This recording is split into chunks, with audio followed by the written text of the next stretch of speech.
Hello students. आज आपके लिए क्लास 10th का मैथमेटिक्स का पहला चैप्टर जो वास्तविक संख्या के रूप में हम जिसे जानते हैं, जिसको हम किस रूप में जानते हैं, वास्तविक रूप में, जिसको वास्तविक संख्या के रूप में जानते हैं। ठीक है, आज उसी पे हम बात करेंगे जो हम मेरा क्या है, वास्तविक संख्या। ठीक है, जिसे रियल नंबर कहते हैं। तो वास्तविक संख्याएं जो है उसके कुछ हम पॉइंट पर जानेंगे, उसके बाद हम एक्सरसाइज स्टार्ट करेंगे। ठीक है, जो आपको एक दिया हुआ है, प्राकृतिक संख्या किसे कहते हैं, प्राकृतिक संख्या किसे कहते हैं। ठीक है, मतलब नेचुरल नंबर, गिनती की संख्या को प्राकृतिक संख्या कहते हैं। गिनती की संख्या को प्राकृतिक संख्या कहते हैं। गिनती की संख्या को हम क्या कहते हैं, प्राकृतिक संख्या कहते हैं। ठीक, गिनती की संख्या को हम प्राकृतिक संख्या कहते हैं। गिनती की संख्या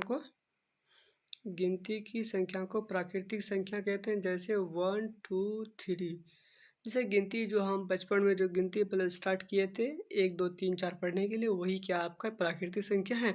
और पूर्ण संख्या जैसे होल नंबर कहते हैं, उसे क्या कहते हैं, पूर्ण संख्या किसे कहते हैं, शून्य शून्य तथा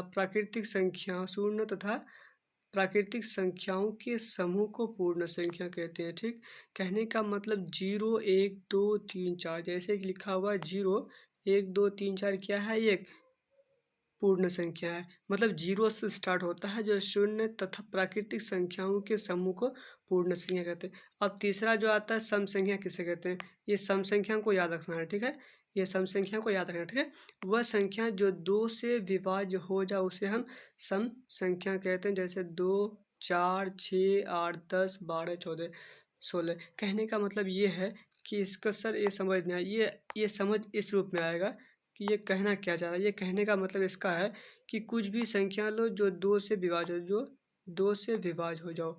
ठीक है, अगर हम 6 लिए तो इसका कितना आता है, 3 आता है। ठीक, यही अगर सपोज अगर हम 7 लेंगे, क्या 7 2 से विभाज्य होगा, पूरी नहीं होगा। इसमें आता है 3.5 आता है, 3.5 हमको लेना नहीं है। ठीक है, 3.5 हमको लेना नहीं है। इसलिए मेरा 6 क्या है, एक परिमेय सॉरी सम संख्या है, और 7 एक सम संख्या नहीं है। अगर वहीं पे 8 का बात करें, 8/2 लेते हैं तो वो मेरा क्या आता है, 4 आता है। 4 एक क्या है, जो 8 2 से विभाजित हो गया, जिसके कारण 8 क्या है, 8 एक सम संख्या। अगर वही हम बात करें, अब हम वही चलते हैं, ये किस में चलते हैं कि विषम संख्या किसे कहते हैं, वह संख्या, विषम संख्या किसे कहते हैं। ठीक है, वह संख्या जो 2 से विभाज्य ना हो, जो 2 से पूरी विभाज्य ना हो, उसे हम, मतलब ये सम संख्या का उल्टा, सम संख्या 2 से विभाज्य होगा, विषम संख्या 2 से विभाज्य नहीं होगा। जो विभाज्य नहीं होता उसे हम विषम संख्या कहते हैं, जो भाज्य होता है, जो भाग लगता है, जो पूरी तरीके से करता है, उसे हम सम संख्या कहते हैं। ठीक है, यहीं पे अब आ गया पूर्णांक संख्या किसे कहते हैं, यहीं पे अब आके आ गया पूर्ण संख्या किसे कहते हैं। ठीक है, अब पूर्ण संख्या के लिए हम आगे देखते हैं। ठीक है, सॉरी, विषम संख्या के बाद हम पूर्णांक संख्या ले लेते हैं। एक पूर्णांक संख्या किसे कहते हैं, पूर्णांक संख्या के लिए थोड़ा सा हम इसको नीचे लेते हैं, पहले नीचे लेते हैं। ठीक, पूर्णांक संख्या किसे कहते हैं, पूर्णांक संख्या को इंटीजर नंबर कहते हैं। पूर्ण संख्याओं के धनात्मक तथा ऋणात्मक मानों के समूह को पूर्णांक संख्या कहते हैं। मतलब नेगेटिव और पॉजिटिव दोनों मिलाकर, इसमें जीरो भी आ जाता है। मतलब अगर -3 से स्टार्ट किया तो 3 तक ले जाने के लिए जीरो बीच में आएगा। माइनस, जैसे हम अगर लेते हैं, इसमें लेते हैं, अगर -3 लेते हैं, सपोज अगर इसमें हम क्या लेते हैं, -3 -2 -1, इसके बाद तो जीरो ही आएगा। तो उसके बाद 1 आएगा, 2 आएगा, 3 आएगा, 4 आएगा।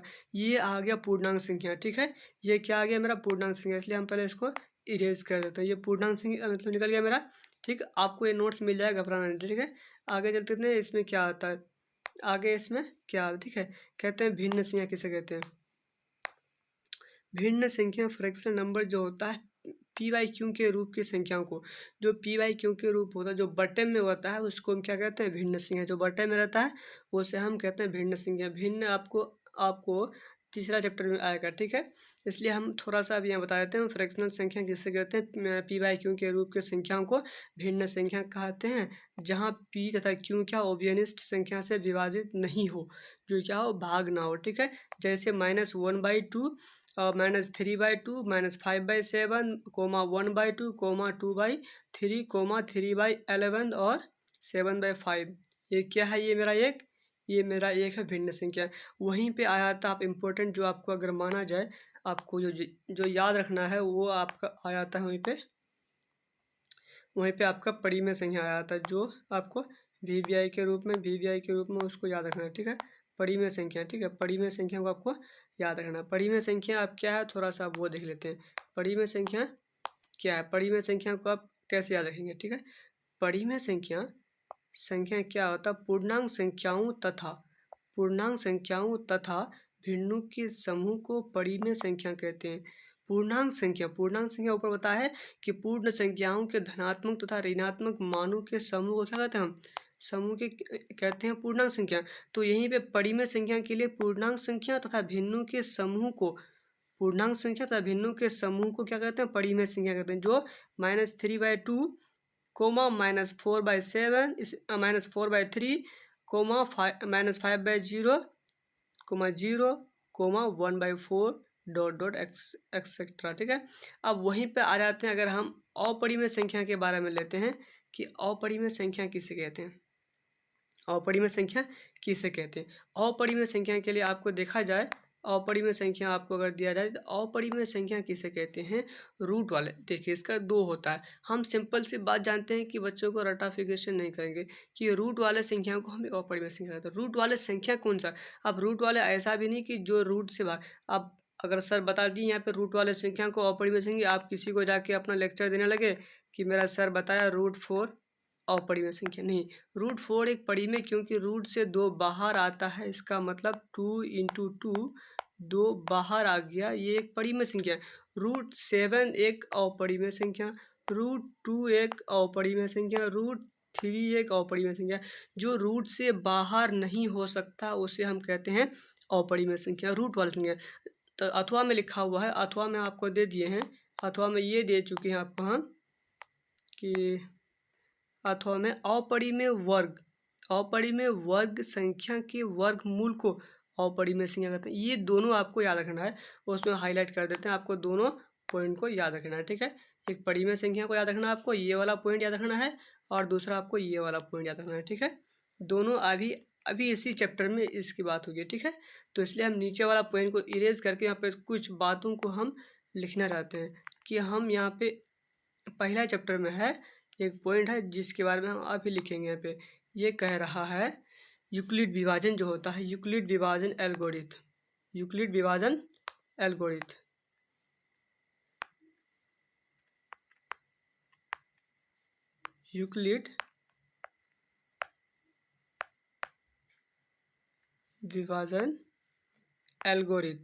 आप प्रमेय का कर दो, यूक्लिड विभाजन प्रमेय का। ठीक है, इसका क्या होता है यूक्लिड विभाजन प्रमेय का, आप एक चीज़ जानते होंगे कि इसमें यूक्लिड विभाजन प्रमेय का में आपका एक चीज़ ये आता है, आपका एक फॉर्मूला है। इसको हम थोड़ा सा इसको हटा देते हैं पहले, क्योंकि ये फॉर्मूला ही आपका काम आएगा। ठीक है, यूक्लिड विभाजन इसमें ये आएगा कि हम जानते हैं कि भाज्य बराबर भाजक भाज्य बराबर भाजक गुना भागफल प्लस शेषफल। ठीक है, ये फॉर्मूला आपको याद रखना है। ये एक फॉर्मूला है जो आपको ये पॉइंट को आपको याद रखना है। ठीक है, भाज्य बराबर भाजक इंटू भागफल प्लस शेषफल यूक्लिड विभाजन प्रमेय का है। क्या है ये, यूक्लिड विभाजन प्रमेय का है जो आपको याद रखना है। ठीक है, चलिए आगे चले। इसके बारे में आपको दिया हुआ है, पहला इसमें दिया हुआ है कि निम्नांकित जो वो एक्सरसाइज है, ठीक है, वो क्या है, एक एक्सरसाइज है। ठीक है, वो एक एक्सरसाइज है। ठीक है, आपको याद रखना है। पहला क्वेश्चन कह रहा है कि निम्नलिखित संख्याओं का HCF ज्ञात कीजिए। क्या ज्ञात करने बोलता है, HCF ज्ञात करने के लिए बोल रहा है। HCF ज्ञात करना है। ठीक है, ज्ञात करने के लिए यूक्लिड विभाजन प्रमेय का, यूक्लिड विभाजन एल्गोरिथम या प्रमेय का प्रयोग करना है। किसका प्रयोग करना है, यूक्लिड विभाजन एल्गोरिथम या फिर प्रमेय का। तो पहले हम एक अपना जो हम पढ़े हुए हैं उसको, ये स्टेप कहाँ है लेकिन वो भी स्टेप आपको निकालेंगे। तो पहला नंबर का ये आता है, सॉल्यूशन आता है कि देखो स्टेप बाय स्टेप करना है। इसका सॉल्यूशन लिखेंगे जो हमको लिखा हुआ है 135 135 और 225 225। तो हम ये करेंगे पहला स्टेप में 125 एकम 135 है, 135 एकम 135। इसमें से मेरा बचेगा कितना, ये 5 से 5 गया 0, यहाँ 12 से 3 गया बचा 9, और यहाँ बचा कुछ भी नहीं। ठीक, फिर इसको हम क्या करेंगे, 135 को यहाँ लिखेंगे और यहाँ पे हम क्या करेंगे, 90 एकम 90। ठीक, इसमें बचा कितना, 45। इसमें कितना बचा, इसमें बचा 45। ठीक, जैसे हम थोड़ा सा इसको ऊपर कर लेते हैं, इसमें बचा कितना, 45। ठीक है, इसमें कितना बचा, 45। अब फिर हम 90 को क्या करेंगे, यहीं पे लाएंगे। 90 को हम क्या करेंगे, यहाँ लाएंगे। 45 दूनी 90, 45 दूनी 90। ये 90 क्या आ गया यहाँ पे, यहाँ आ गया, जिससे क्या आया मेरा। अगर आप चाहें, अगर इसको निकालने के लिए थोड़ा सा आपको यहाँ पे एक चीज़ हम कर देना चाहते हैं कि इसका स्टेप निकाल देते हैं। इसका स्टेप लिख देते हैं। ये मेरा कौन सा स्टेप का है, ये मेरा है फर्स्ट स्टेप, ये स्टेप 1, ये स्टेप 1। और ये वाला कौन सा स्टेप गया है, ये वाला स्टेप 2 गया है, ये वाला स्टेप 2। और ये वाला कौन सा स्टेप है, ये वाला स्टेप 3। अगर आप सीधी बात में कहना चाहे 135 तथा 200, 135 तथा 225 का HCF, 225 का HCF बराबर 45। इसका कितना, 45 है। ठीक है, ये एक आंसर आएगा। अगर आप इसी को, अगर आप वो फॉर्मूला के द्वारा करना चाहते हैं, भाज्य बराबर भाजक इंटू भागफल प्लस शेष, और थोड़ा सा अगर आप थोड़ा सा उस पेज में जाके हम एक चीज़ और करना चाहते हैं कि भाज्य बराबर में हम क्या लिखे हैं, इसमें हम ये लिखे हैं कि ए बराबर, इसके लिए लिखे हैं ए बराबर बी क्यू प्लस आर। ये भी एक फॉर्मूला है जो भाज्य बराबर ए लिखे हैं और इसके लिए बी लिखे हैं, इसके लिए क्या लिखे हैं, इसका हम कलर को चेंज कर देते हैं। ठीक है, इसके लिए लिखे हैं क्यू, इसके लिए लिखे हैं आर। ठीक, यहीं पे थोड़ा सा और हम इसका ये कर देते हैं, वो लिखा हुआ था मैं थोड़ा सा पे, और आपको उस चीज़ की ज़रूरत नहीं है जो हम यहाँ पे फालतू लिखा हुआ है, इसको हटा देते हैं। ठीक, जो हम ये कहना चाहते हैं कि ये जो आर है, ये क्या है, ये आर जो है, ये आर जो है वो 0 से क्या आएगा, बड़ा आएगा, या फिर बराबर, या फिर वो बी से क्या आएगा, छोटा आएगा। मतलब ये 0 से बड़ा होगा आर, या बराबर, और बी से क्या आएगा, छोटा आएगा। इस चीज़ को याद रखना है। और हम ये स्टेप वाला जो बता रहे थे आपको कि ये सर आप वो जो बताए वो कहाँ बताए, भाज्य बराबर कहाँ बताए। ठीक है, तो इसमें हम इसमें ये चीज़ कह रहा है कि 90, आपको थोड़ा सा ऊपर देखिए यहाँ पे क्या लिखा हुआ है, यहाँ पे लिखा हुआ है कि 135 और 225 का, 135 और 225 का लिखा हुआ है ना। 90 इंटू 1 हम ये कर सकते हैं, 90 इंटू 1 भाज्य कितना है, भाज्य निकालो, भाज्य निकालो। उसको स्टेप की ज़रूरत नहीं है आपको, यहीं तक आप चाहेंगे तो उसको बना सकते हैं। ठीक है, तो आपको दूसरा नंबर का सॉल्यूशन आपको मिल जाएगा, लेकिन हम ये चाहते हैं कि आपको ये PDF फॉर्म में आपको अच्छी तरीके से मिल जाएगा टेलीग्राम चैनल पे, जो कि मेरा टेलीग्राम चैनल का नाम ये है मैथ क्लासेस। आप सर्च कीजिएगा, जिसमें आपको ये पूरा का पूरा आ जाएगा। मैथ क्लासेस के रूप में आपको ये पूरा PDF आ जाएगा हर एक। ठीक है, ओके, ये तो आपको